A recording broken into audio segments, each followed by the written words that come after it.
Welcome, everyone. Thank you so much for joining me today. I'm Debra Eckerling, creator of the DEB method for goal setting simplified.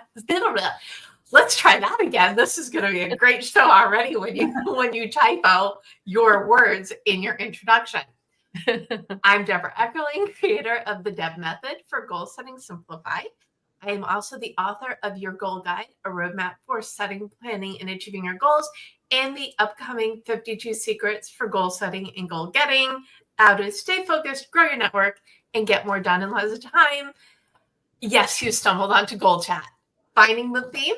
You can't reach your goals on your own. You need your people. So every week I bring together some of my people to dive into the topic. And as it is DEBcember, we start the new year, new you now, because we want to give you a running start into the new year. You may be watching this as GoalChat Live or the replay, or you might even be listening to us as the GoalChat podcast on the Marketing Podcast Network. No matter how you found us, we are so glad you're here. And today we're talking about persona, because you kind of need to know who you are and present that to the world. And that's really, I'm all about the foundations that set you up for success, but you are the one who sets yourself up for success with persona. Hence today's topic. And we have back with us Bobbie Carlton, founder of Innovation Women, and like a dozen other companies. Oh, maybe not a dozen, but Bobbie is all about elevating women so they're on more stages and speak what they know to make the world a better place. Nina Fountain, who we met, I believe, because I was speaking at Grand Connection, and we made a grand connection. So thank you, Susan, for insisting on the intro. Nina is the executive stylist. So it's not just about knowing who you are. It's like looking like who you are. And we also have media strategist Cheryl Tan about presenting that who you are. So we've got like all the parts of persona covered today. And I'm really excited to jump in, but I would love for you all to introduce yourselves a little bit better and just share why persona is such a valuable topic. And so, Bobbie, let us start with you. Welcome back to GoalChat. Thank you so much. And it's not 6 other companies, it's just 4 other companies. So my day job is running Carlton PR marketing. That's how I make an actual living. For many years, my night job was something called Innovation Nights. And Innovation Women, the speaker platform that Deb was talking about, is the dream job. And then I bought 2 more companies. I bought a digital magazine for women entrepreneurs called Lioness Magazine, and also a research service for professional speakers called My Speaker Leads. And in terms of persona, I usually tell people that I'm a tell it like it is girl, but also a little side of fun involved. So that's my umbrella persona for my speaking engagements and for my businesses. Because if you're not having fun, what are you doing, right? Yep, and fun helps people remember things. That's important. Yes. And I'm sure we're going to discuss this, but I have to share it. If you love what you do, it shows. And when you don't love what you do, it really shows. So why not have fun and put that persona out into the world? Anyway, so glad you're here, Bobbie. And Bobbie also has a tip in 52 Secrets for Goal Setting and Goal Getting. So every opportunity I get to share Bobbie's mission, I take, because it's really important to have a voice and also to give others a voice. So really thrilled you're here. Thank you. Nina, welcome. Thank you. It's amazing to be part of this group. What a fantastic conversation to be talking about. I think persona for me is central to the work I do. So I give women in leadership the power of style that enhances their executive presence, that they're turning up as the women they are, instantly communicating visually through their style who they are, what they're about, that they get what's important around here, and that they have something to say. So it's it's absolutely central to what I do. I think persona is it's who you are in the way that people see you, and it's kind of managing that narrative. So that's my take on it, is we're all so multidimensional, and we're also showing up in different places, doing different things, being a particular person to achieve an outcome in a certain place. So when we think of persona as that lens, if you like, or that piece of us that we're managing to present ourselves in that moment, that's a complete definition for me, I think. And we are multiple people, but not so much multiple people, but multiple facets of the umbrella us that we are, right? Totally. And like for myself, I'm here as the executive stylist today, and I'm also a workplace strategy and change consultant and expert. So it's a really interesting dynamic to be talking about persona, because I've had to manage these two quite different personas throughout my career, and it gives me an edge as a stylist to have given my own keynotes, to have done live TV appearances, and to know what it really is to have to turn up. And so it kind of makes sense in the styling world to sometimes mention that. But yeah, just throw that in as a little dynamic that I'm also managing around persona, is like having two personas is, and Bobbie probably feels a bit of that as well, where you're like, only two? But Bobbie, many more than two. Well, great to have you here, Cheryl. Welcome. Hello. Great to have you. Hello. Thank you for inviting me. This is such an amazing group, and I'm so glad that we reconnected, Deb. And I think you have such a gift. Your persona is so giving, that brings so many people together who maybe had not met each other before. Persona is also important to me in the work that I do, as I work with leaders to help them develop their public image. And I help them do that through storytelling, through telling their stories, specifically on video. My background is in the media. I spent many, many years in front of the camera as an anchor, as a reporter, as a host. And I now take those skills that I gathered in the newsroom, and I work with leaders to take those skills to connect with their teams, to connect with their partners, and in some cases to connect with higher ups within their organization to help them grow within the world that they're in. But this idea of persona is so important, because sometimes leaders feel like they can't be themselves, especially when they're speaking on video, on camera. They kind of see the camera as a barrier. And so I'm really working to help them see that if they can be themselves, if they can show who they are on camera, that is a gift. It is a gift not only for themselves, but for the people they work with. Last week's episode was on identity, and this one on persona. So I'm very, very particular in the way that I run things, and I felt like the two, which is kind of what you're saying, they really do go hand in hand, because it's not just about who you are, it's putting the entire persona package together. And it starts with knowing who you are, and then presenting to the world, and then elevating your voice. And the three and or the four of us together, no matter whichever way you math, all these different elements are important in figuring out your whole person. And we're going to be a little bit repetitive, but I would love to know what 1 to 3 word persona do each of you use to describe yourself? So Cheryl, what is your primary persona, would you say? Gosh, that's such a good question. I should have probably thought about that a little bit more, but I really like to help people feel comfortable. So to me, I think that would be the first one, is to be this comforting presence. I like to be a good listener. So to also be that person that elicits a response as well.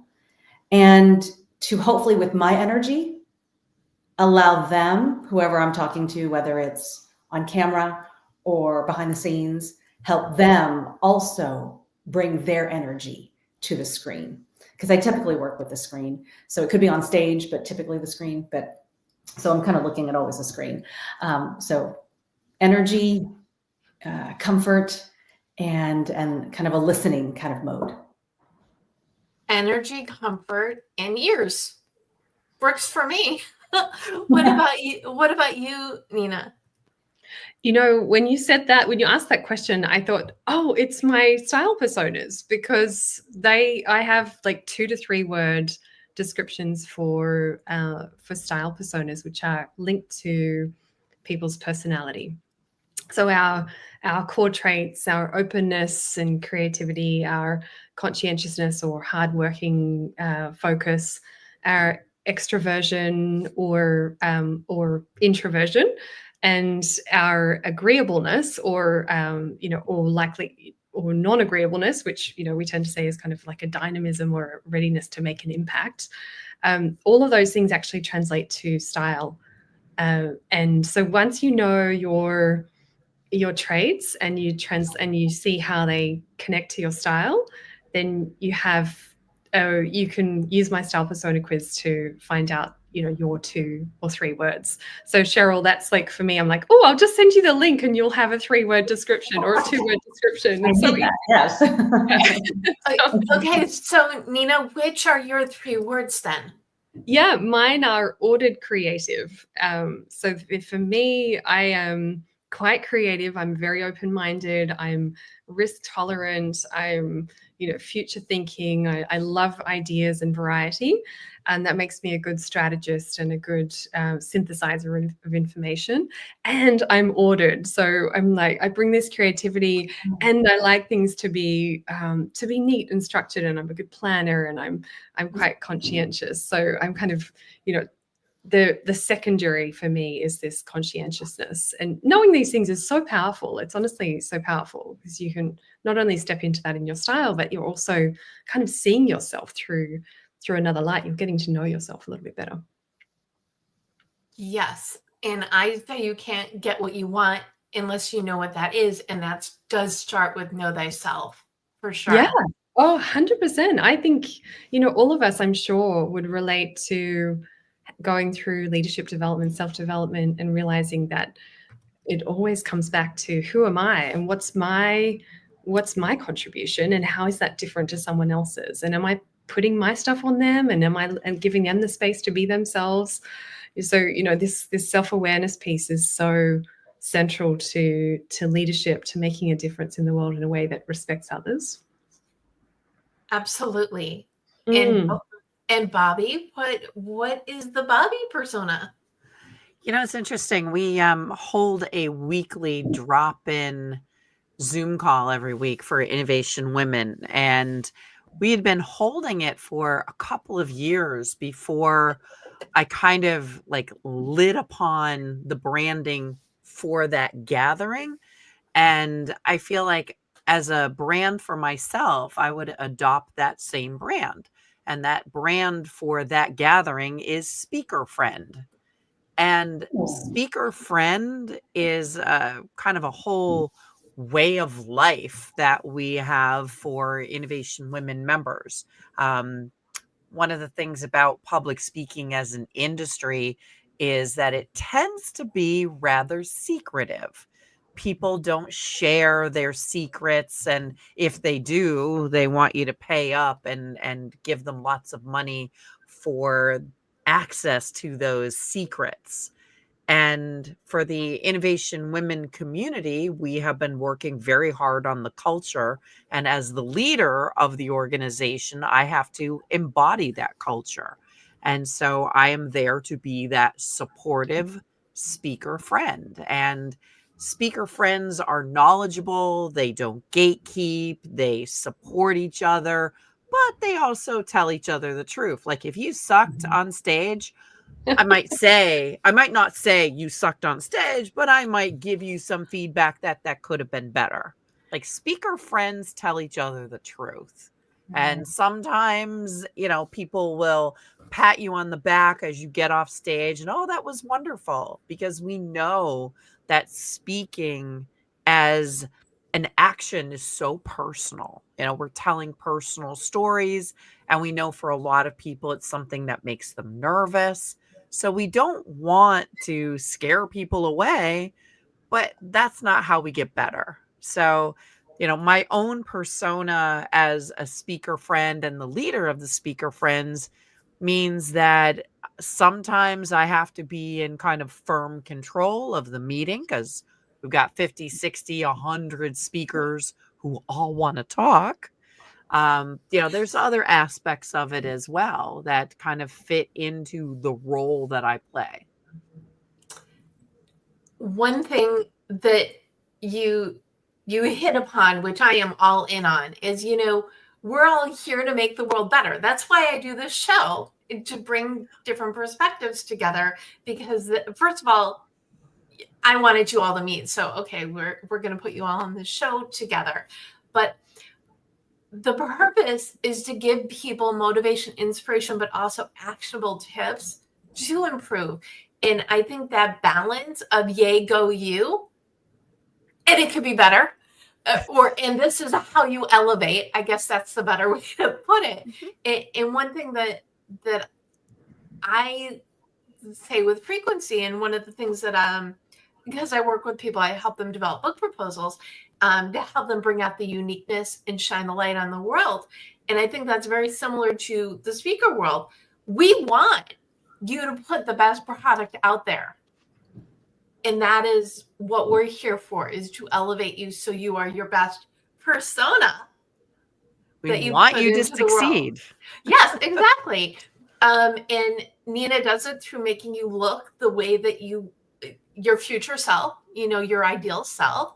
And Cheryl does it in terms of presenting you for the public, so you get your ideas out there. Right? Did I encompass well enough? Did we actually define persona? I feel like I stepped ahead. What would you? Someone else is new.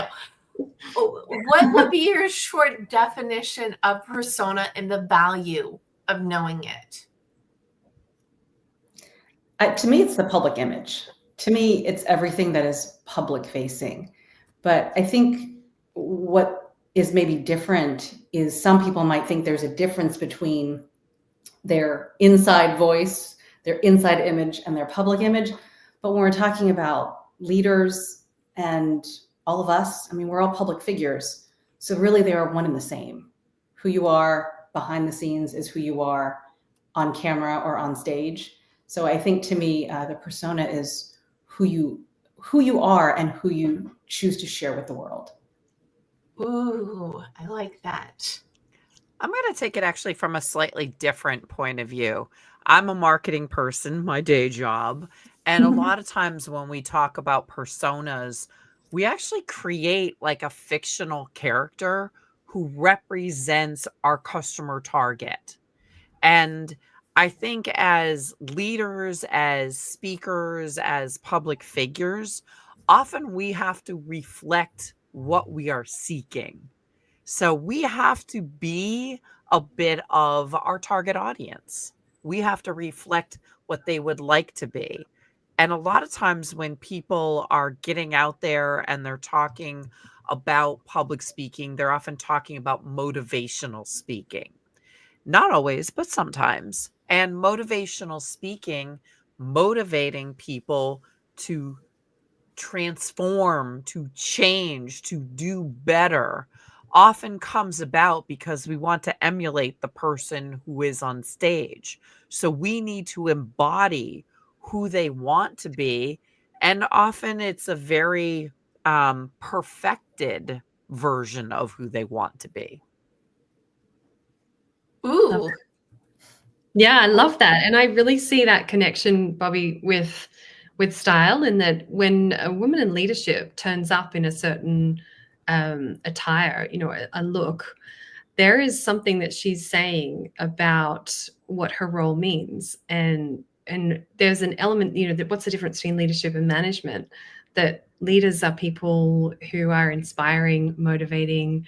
They're bringing people with them.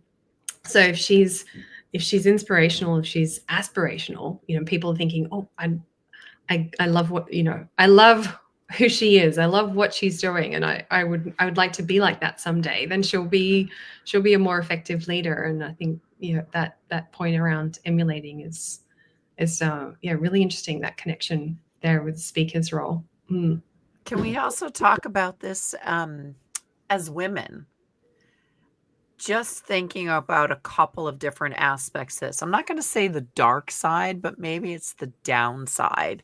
A few years ago, I was talking to one speaker about another speaker, and we were both basically saying she was amazing. She did an incredible job.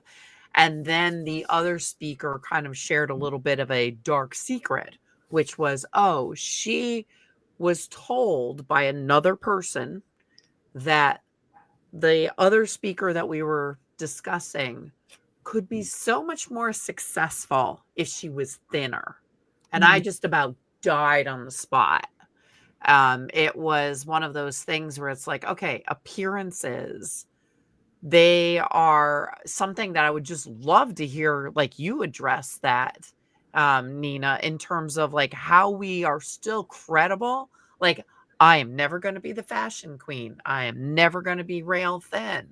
But how do I continue to embody the transformation, the success, and the persona that I want to be targeting without some of those things missing, I guess. Yeah. And I think that, there's probably two pieces to it. If we put ourselves in the speaker's shoes in your world, or the woman in leadership's shoes, or the woman who's behind a camera, in front of a camera, that woman, there's a conversation going on for her between her inner and her outer. This is our daily existence. We're constantly thinking about ourselves and thinking about the world, and our fashion and our environment, the stage, the camera, the clothes we're wearing is all part of that outer, and it's all speaking back to us. And in a way, it's like, let's call it like reverse persona management, where we get to actually control that narrative that we're hearing back to ourselves. So I think, there's a judgment piece. A lot of people associate fashion with the rules, and you think of things like Devil Wears Prada, and you think, we're really trying to avoid criticism from the Miranda Priestley types. Whereas, in fact, there's so much judgment, and there's a cage that we're allowing ourselves to be trapped by if we listen to narrative like that. Whereas if we instead choose to own this incredible value and worth that we each have, and to acknowledge that and turn up in the thing that says, this is me and this is who I am, and also nods to the environment, also nods to the role and to the values that you're wanting to express. That's that sweet spot of really, I see style and appearance, not at all connected to body shape or size, because we can, like, styling is all about visual illusion, and people are amazed at how they look once they've been styled. Like, they're like, oh, I was going to go on a diet, but now I'm just going to enjoy my new clothes. And I think, there's that. So there's using all the design rules to be flattering and to not cause visual distractions, so that we see the woman rather than seeing the clothes. At the same time, there's this beautiful transformational power, I think, in aligning your style with your personality and saying, I'm choosing to be this woman, and aligning your style with your goals as well. I'm choosing to step into her today. I'm wearing that because that is incredible. It makes me feel amazing. And when I wear that, I feel powerful, and I feel strong, and that is who I choose to be today. And then you're constantly reminded, you catching yourself in the look of yourself in the mirror, you're like, I look good today. So that's what you want. I think we really actually can use style to speak back to us, to do that. I'm calling it reverse persona management. I'm just going to call it that. Oh, we should trademark that. Can I just say something real quick? And that is kind of to Bobbie's point about the voices that maybe that speaker that you were mentioning didn't hear, but the voices are everywhere. The voices of negativity could be people who are closest to you. And to your credit, Bobbie, you've created a community of speaker friends that are constructive, but also encouraging. And I think that we as speakers, we as humans can choose to listen to any voice, the negative, the positive, and the negatives are always going to be there, right? They're always going to be there. And like I said, they could be like right next to you, like in your own house. It could be anything. But when you have communities that you can seek out, like yours, or like Deb's community around her book, that's the ones, whether your fashion is on point or your hair is on point or not, those are the ones that will help lift you up and help keep you going. And as I'll say to the people that I work with is it's really about reps. It's about repetition. The more videos you do, the better you get. The more speeches you do, the better you get. So it really is all about kind of getting up there and getting that repetition. And then at that point, it doesn't matter what the other people say. But then having your community, Bobbie, and communities like yours, if you listen to those voices and hear those voices, that's the ones that we should be listening to. Totally agree. I have a thing in your goal guide because it's a road trip theme and I talk about no backseat drivers. So when you know who you are, what you stand for, and just really embracing self, persona, expertise, whatever, then you can open yourself to feedback because then you know what is crap and what, you can take for the constructive feedback that it is, right? But when you don't know who you are, I think that's the most dangerous time to get feedback because everybody has their own idea of you, but you need it first. And feedback or no, a supportive community is going to help you, even if you are in those early stages and you just need that little or big nudge to keep going. It's great. It doesn't always have to be the feedback model.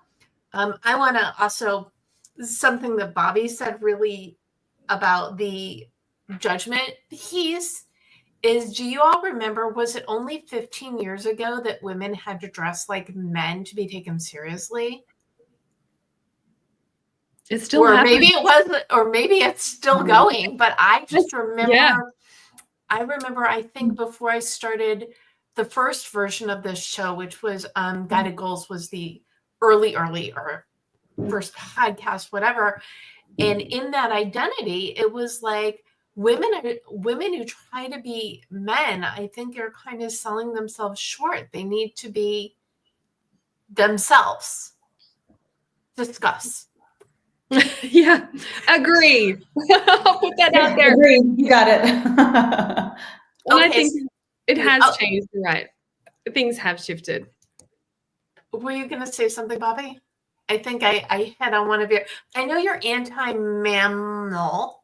Manel, yeah. Manel, all male, all stale, same all information, pale. all pale panels. Yep.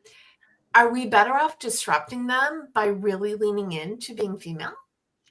It's interesting. There are all kinds of pledges that men can make where if they are presented with the opportunity to speak on a manel, they have pledged to not do so. And at the same time, if they are backing away and saying, no, I can't speak on this panel, they're probably the kind of guy that you do want up on that stage supporting you. And I've always felt a little bit conflicted about that, because the guy who would give up his spot on the stage because it's a manel is probably the guy I want to have more opportunities. So it's one of those things where, it's probably not a positive reinforcement that I want, But at the same time, like that's one of the things that we need to do as women is get male allies who will wave their hand and say, this is not right.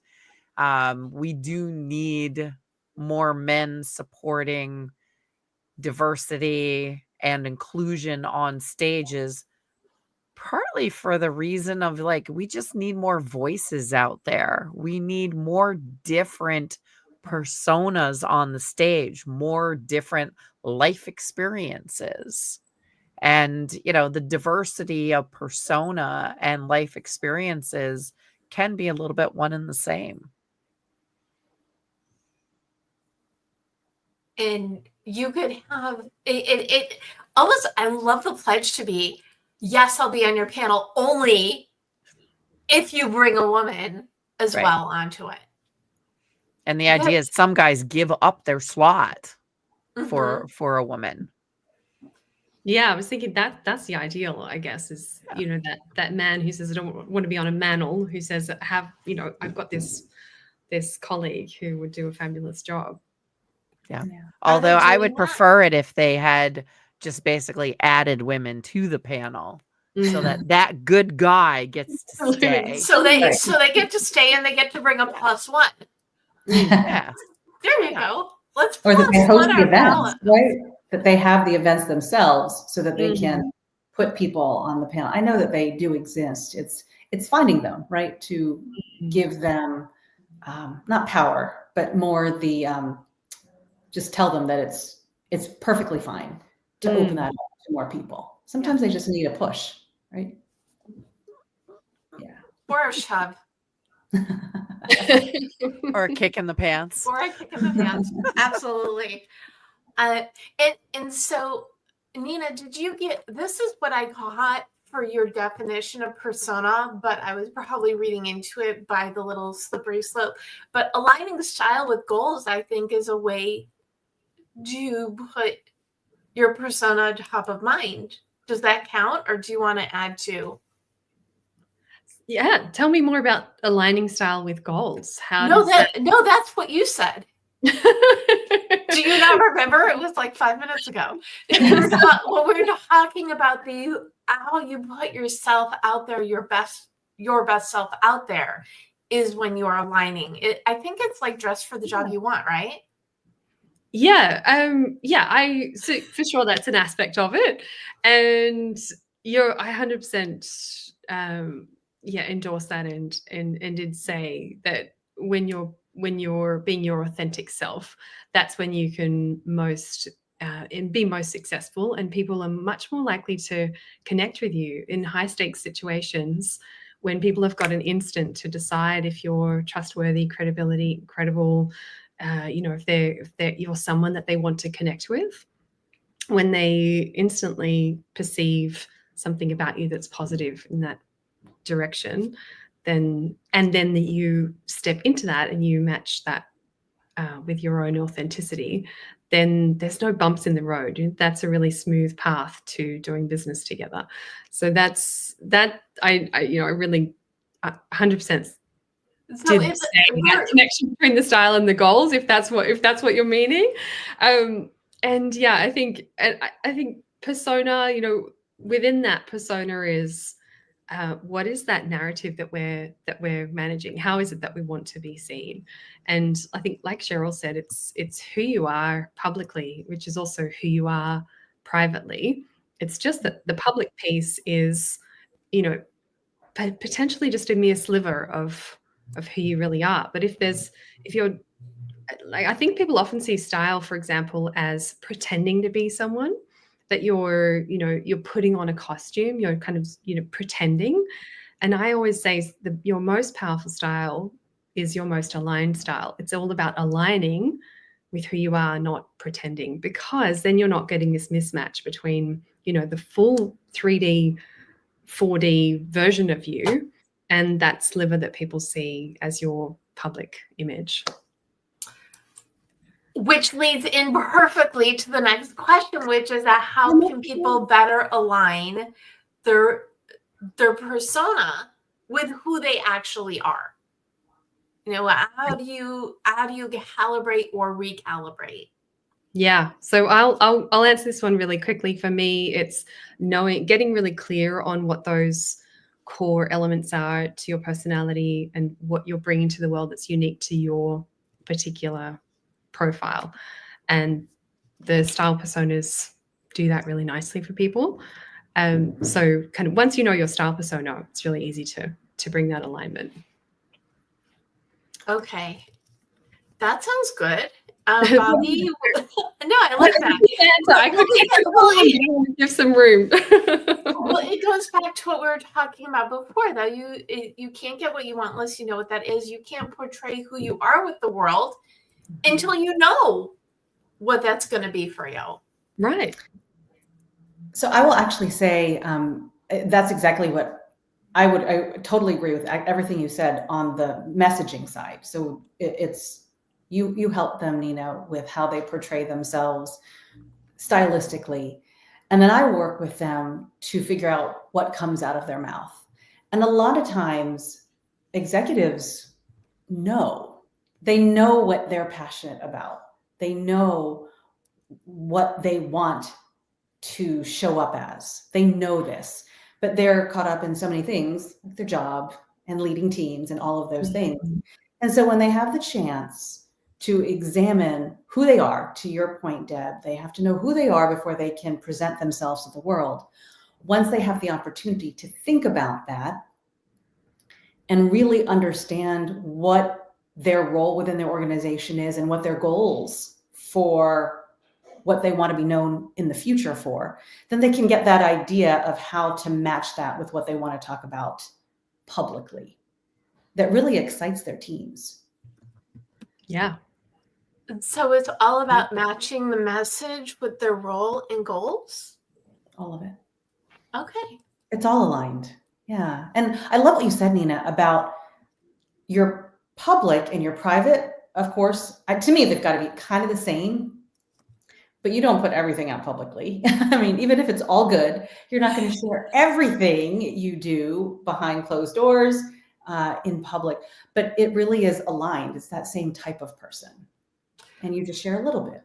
Okay. Now before we jump to Bobbie, we need to dive into this one just for another second, because there's this big thing, and I think it's since pandemic, where people really have like TMI syndrome. So, right, if you're listening to this, the face Cheryl just made, worth going to the timestamp to see. But how do you navigate that, or what are your thoughts on it? Because clearly you've got some strong ones, Cheryl. Well, to be honest, I look on social media just like we all do. We see things on social media. I will say the people that I work with personally go the other way. They see it too, and so they shut down and don't do anything. And so there has to be a bit of a happy medium. And so they're not that there's anything wrong with it, honestly. They're not showing their houses, they're not dancing, they're not doing all of those things. There's nothing wrong with it. But the people I work with are more so seeing what they see and don't produce anything. So I work with them to do a little bit more, to show a little bit more of their personality. Okay. So you need, but where do you decide? And Bobbie and Nina, you could jump in on this as well. How do you decide what is TMI and what is useful to put out there along with your professionalness? Bobbie? You know, I don't think it's a coincidence that last year the word authentic was the word of the year. Mm-hmm. And you know, I think that, you know, you said TMI. I think there's been over the last, you know, several years, especially with social media, there is a curation of our personas. You know, we're not out there, or at least some of us are not out there showing the good, the bad, and the ugly. You know, we're curating what people see. I mean, you know, like now Nina and Cheryl and Deb, you all have very beautiful professional looking backdrops. I've got the crazy minion, the little minions on the shelf, a million books. And by the way, this is a secret wall that hides all kinds of stuff. Okay? So my persona, like part of it is I'm just like you, and if I can do this, you can do this. I am an introvert. I am an introvert who is running a speaker bureau, who is speaking myself. And part of my persona is showing people who I am. And oh, look, a chicken. Like the fact that I am easily distracted, I'm not perfect, I think is partially crafted to showcase the aspects of me that other people will identify with, that they will feel comfortable with, and that they will listen to. I'm enough of a leadership role, but yet I'm authentic enough and I feel comfortable enough for them to tell these things to. So there is the curation, there is the crafting of the persona, but it's not like I've, completely turned my life upside down and changed who I am. I love the minions. They're fun. And nobody really wants to see what, stuff I have hidden behind this wall. And I Amy, love Bobbie. You know your people. You know your audience. Yeah. I mean, 100%. you know your audience. I've Yeah. spent 10 years talking to them, hanging out with them. And in some ways, they are me. I spent years training other people to be good public speakers, getting other people on stage. I usually tell people that, if you think about speaking as unleashing your inner theater kid, my inner theater kid was my actual theater kid. And I was up on the catwalk training the spotlight on the stars. Like as a PR person, my job is to get my clients in the spotlight. It is a perfect analogy for my theater kid role when I was in junior high and high school. I am the spotlight operator. And to switch that up and become the person in the spotlight is deeply uncomfortable for me, but it is something that I can do, and I can do it, and I can do it well. And again, if I can do it, you can do it. So that's my role. And I love, Bobbie, your self-awareness and your audience awareness. And it's like, to me, it just congeals that approach of combining the two is really the decision around what's too much information and what's not enough. And finding that right line is so much about that balance.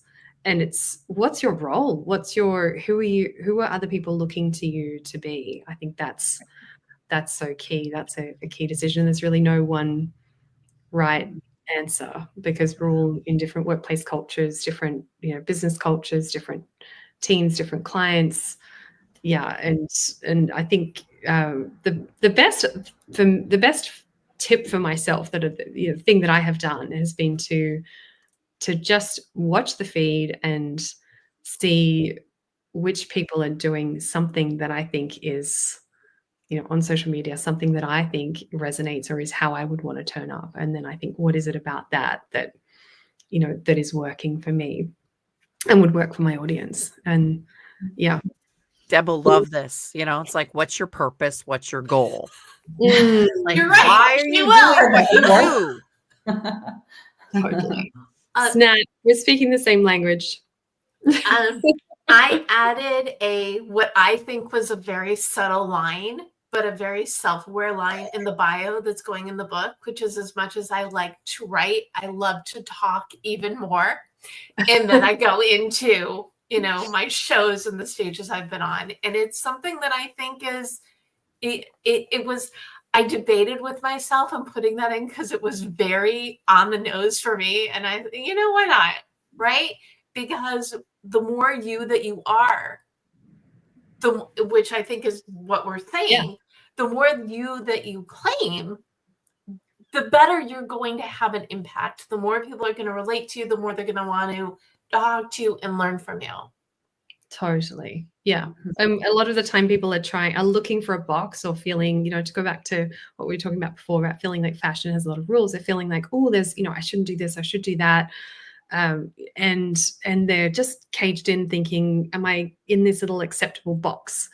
Whereas people who are successful realize that it's so much more about being really themselves, being fully themselves, and stepping into that. That's when you can complete the mission, if you like, live out your purpose. Right. But to your TMI point earlier, Deb, I think we know you kind of know if it is too much. So but why do people TMI so much though? That's the thing. I can't answer that. But like for Bobbie sharing her love of the Minions, that's amazing and awesome. And who doesn't love them? And it is highly relatable. But if I were to share, I can't even imagine what I would share. But if I shared something and I knew it was too much, I also would know it was too much before I did it. Yeah, I'm that way as well. I am that way, and I try not to be that way, but I can't help it, so I'm that way. But I figure I talk enough, people will get me anyway, so I guess it doesn't matter too much, right? Can I pick up? I think there is another TMI point to say. Been all this kind of non-landing on things type answer because it's so individual. At the same time, I do think right now there is a real gap between what people think of their perception when they're working from home and they're appearing on Zoom, and actually how they're being perceived and received. I don't think there's a whole lot of conversation because this is a quite subtle, sensitive, personal area. I don't think there's a lot of conversation happening, but there is a real mismatch. And I heard it exemplified the other day when a recruitment agent told me that she'd sent a woman to an executive role for the first 2 interviews in person. She turned up looking professional, absolutely looked the part. And then the third interview was with the founder of the company who couldn't be there in person. She appeared online in a T-shirt with a glittery logo on it. And despite the fact that she got the job, there was still a conversation back to the agency saying, like, what? Wait, so she showed up professional for the first 2 interviews, but the third one, she was all that? Just, I'm in my home. I think it would be the opposite. Yeah, right? So strange. Like, you can hide anything on this. Yeah. But this is what people are doing is when they're at home, they're thinking, we're all at home, we had COVID. I can just turn up in my sweater and my T-shirt and, not bring that professionalism or convey those values because you're at home. So I think that's the mismatch that's happening, is people thinking, oh, online equals casual. And in fact, online is just another place where we're meeting to do professional things. So I think there is a gap in that thinking at the moment. There's that's also, I don't want to know what you're wearing. I don't want your weekend stuff. I don't want right. There's an interesting aspect of that as well, especially with Zoom, with the use of touch up my appearance. And touch up my appearance, I mean, we don't have its abilities here in this particular session, but it can erase. I mean, somebody once someone recently mistook me for a 40-year-old, and I'm like, yeah, baby. Oh yeah, touch up my appearance. Thank you, Zoom. I can't have that out in the real world. But ageism is kind of one of the last, big, huge issues in the isms out there. It's really something that, we're combating with Zoom touch up my appearance. I'm so glad you mentioned that, because this is something else I've noticed is that I'm doing a lot of networking and contacts who are putting a version up of themselves on LinkedIn or somewhere else that's 20 years ago, and then you meet them, and in person they're completely a different person. And the thing is that they have so much more experience, or they're so much more, they're just in a different stage of life with all of the context that goes with that.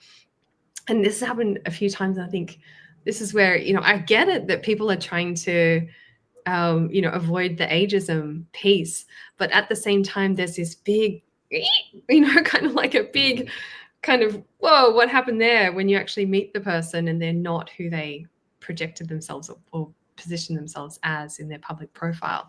And so I think, that's another thing, is actually just to be brave enough to be authentic and to, put a version up of yourself that's in you in your best light, but it's you as you are now in your best light. I can see how people could feel the negativity of that. But then also, once that door's open, you're actually having a conversation. There's potentially a break in the understanding and the I get you piece. So, I thought that was probably relevant. I know, thoughts. What do you ladies think? Like, do you think people should? I agree with you. No, I think it's a very interesting conversation, and one that you kind of see more and more. And I think part of it is a little bit of, oh, I need to get headshots, or I need to get them updated more. And so it may not be even deliberately hiding the years. It may be just sort of logistically, oh, I need to have it professionally done. And so all of those things are just another thing to make it feel like I'm not my true self. Yes. Online. But 100%, it's a fabulous conversation and something we should really think about. It makes me think I should probably look at my headshot, One of those things. Yeah. I am such a, okay, talk about TMI, true confessions time, right? So I've got this new book coming out, but I was unable to get new professional headshots for it. And it went on do I use the professional ones that went out with my last book that came out in 2020? Or do I put the strain on myself to get something updated in, for me, what would have been unreasonable time? So enjoy my headshot from 2020. You're welcome. That's only 4 years ago, right? Like, I think I met someone once who said, oh, you should update your picture every 6 months. Firstly, should is kind of a flag word, that's like the worst word, right? But what I can say personally is the disconnect has been happening for me when I meet someone and they look 20 years younger. They're actually 20 years more mature than they were in their picture. It's like, or 10 years. You're saying decades. Yes. It's like, okay, so I'm good. I cheated. I got my hair cut so it was short like it is in the picture. So that was my compromise.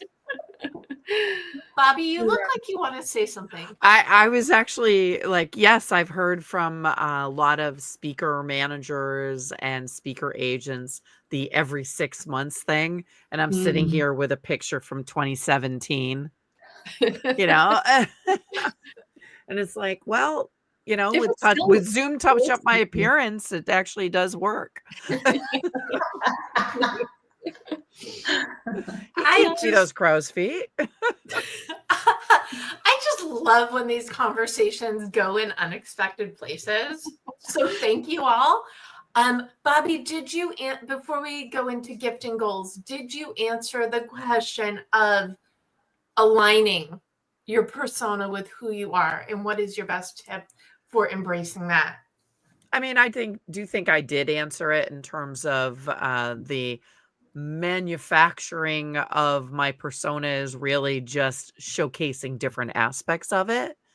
And, I have pretty much no issue with showcasing who I am, what I do. But I am definitely curating it. You're never going to see what's behind this wall. But you do have to be authentic, and you do have to showcase aspects of yourself. Everybody has days that they're feeling a little more out there than others. And some days you may showcase a little bit more than you do in other cases. So I have no problem with that. Like, yep, I'm good. I'm very comfortable with it. I will also admit that I got more and more comfortable the older I got. Every decade in business, you're like, yep, I'm more comfortable with who I am, and I'm much more comfortable with showcasing who I am. Know who you are, embrace it, and showcase what you think makes sense. Yes. Is me putting everybody's tip for aligning all together in a pretty little bow. Really fabulous conversation. What goal would you like to gift to those tuning in? What is something that they can do tonight, immediately, to get more in touch with their persona? Bobbie, do you want to gift a goal first? I think everybody should just spend a little bit of time thinking about what their overall goals are in terms of becoming known. When we talk with people about creating their signature talks, I basically kind of give them a Venn diagram, with 3 Venns, no, circles. Like, what are those things? Yeah. Circles. Yes, circles. The first circle is your knowledge, but it's also the things that you can be passionate about. The second circle is going to be your brand. Like, what do you want to be known for? And the third circle has to be, what is it that your audience needs? What do they want? And where those things overlap, like, that becomes your signature space. And so there are things that don't appear in the circle overlap. So you don't need to worry about those, like, figure out where that overlap is so that you can understand a little bit better what you need to showcase. Love that. Do your Venn diagram, because Bobbie said. Amazing. Make those Venns overlap. Oh, God. It's late here. Not as late as Nina, but it's late here. Yeah, it's so late, it's tomorrow. Nina, what goal do you want to gift? I love how Bobbie said, do a little thinking, do some thinking. And for me, it's that piece around what is my core personality? What are my core strengths? What's my unique contribution that you won't find in a room of 20 other people? And then do the style personas quiz and link and discover the keywords that can guide your style. So that's just go to stylegorgeous.shop. And for a limited time, I'm doing that at 98% off. So it comes down to under $1. It's kind of like the minimum that the payment platform would allow. So stylegorgeous.shop, and that gives you access to the quiz. Okay. Cheryl, goal? So this is perfect. Once you've done a little bit of thinking, and then you take the Style Gorgeous quiz, then you should get on camera, because this is a skill that will serve you now and into the future. So I tell people to do a 5-day video challenge with themselves. And it could be after watching the show or listening to this on Spotify, taking 30 seconds every day for 5 days and shooting a video. It can be about something you learned. It could be something you learned from us. It could be something you learned from the day before. It could be about what you ate. 30 seconds for 5 days. And after the 5th day, to watch what you've created. And it just sort of builds that muscle memory, that feeling that, oh, I can do this. My kids shoot TikTok videos all day long. I can do this too. That's all it is. And then when Deb calls you to do an interview on her GoalChat, then you feel so much better doing that, because you're like, oh, I shot a ton of videos last week because Cheryl told me to. Now I'll let Deb interview me on her show. And it all kind of becomes this circle, right? The Venn circle of being able to share what you need to share and do that in a public space. So good. And one thing, and Bobbie will attest to this on Speaker Friends Friday, they do West Coast friendly time twice a month. I try and get there at least once a month. But what I say is podcasting is speaking. Being a guest on someone else's show is perhaps the best practice, and especially in a panel environment where you get to have these kinds of conversations. I know my show is a little unique, so I'm not telling you, don't do my show, do your show. But look for opportunities, whether it's on a panel or a one-on-one or even like an Instagram interview or what have you. Just after you've got the practice, go get interviewed by actual people and share your expertise in your style in a way where you're really leaning into what you know and showcasing it all with the world. See, I did it again. I merged us. It's pretty. It's missing. I can see the bow. I know there's a bow around there. I felt the bow. I felt it. Yeah. Well, we know where people can find Nina. Is there somewhere else people can find you as well? stylegorgeous.com at the moment. I am transitioning the website, so but stylegorgeous.com is always the place to find me, or on LinkedIn, Nina-Fountain. Great. And Bobbie, where can people learn more about you? I always have to unmute there. Innovationwomen.com. Easy peasy. Yep. And Cheryl, where's the best place? You can find me on LinkedIn as well at Cheryl Tan Media, or you can sign up for my newsletter. It's the Camera Ready newsletter, and I share a video tip every week. So it's CherylTanMedia.com/newsletter. Amazing. And if you go to the DEBcember.com/blog, you will get a little bit of a recap. You'll get the goals, and you will get the links each of the guests has shared.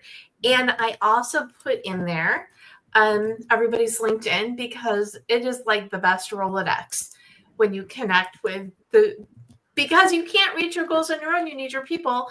And this gives us all an opportunity, or you all an opportunity, to connect with each of us and each other. Yeah, that's what I meant to say. And I am also, in addition to the DEBmethod.com/blog, I am at the Deb Method everywhere. And I am live every Monday at 4 p.m. Pacific. And you can subscribe to GoalChat also on your favorite podcast platform. And if you need a little extra help with your goals, you can reach out to me and or grab a copy of your goal guide at your favorite place to buy books. And you can pre-order 52 Secrets for Goal Setting and Goal Getting, which is basically a menu of tips designed to help you up-level your life and achieve your goals and get that life you deserve and desire. And it all starts with persona, because you can't get what you want unless you know what that is, and you can't be who you are unless you know what that also is. So I would love a final thought from each of you. So Nina, final thought? Let style be liberating. Once you step into yourself, it's just a beautiful, freeing feeling, to have that alignment in your persona. Awesome. And Bobbie, final thought? Just get comfortable with public speaking and get comfortable with yourself and your persona. So basically, get comfortable. Yeah, lean into it. Well, with who you are, but what the message you have to share with the world as well. Yep. What Deb said. Yes. Once an editor, always an editor. I, again, love the bows of wrapping the things, even when I'm saying my sentences backwards. Okay, Cheryl, final thought to you. The real gift of sharing your public persona is that you can create connections with people that you take offline. And I think that is the biggest gift of all. It is. And you and I have never met. Actually, never met in person, Mhm. either of you, but also most of my guests on the show, because of exactly what you said.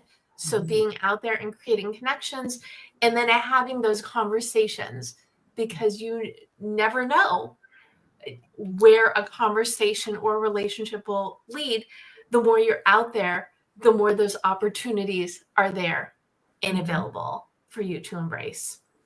And it all starts with being who you are and creating that persona, presenting it with the world. Thank you so much, Bobbie Carlton, Nina Fountain, and Cheryl Tan for joining me today. Thank you for tuning in to GoalChat, whether you're watching us live, the replay, or listening to us. Oh, it's DEBcember. So the best thing you can gift of yourself is to set the foundation for your goals and make a running start to make next year the best year ever. So embrace your persona. We know you can do it. Thanks, everyone. Thanks, Deb.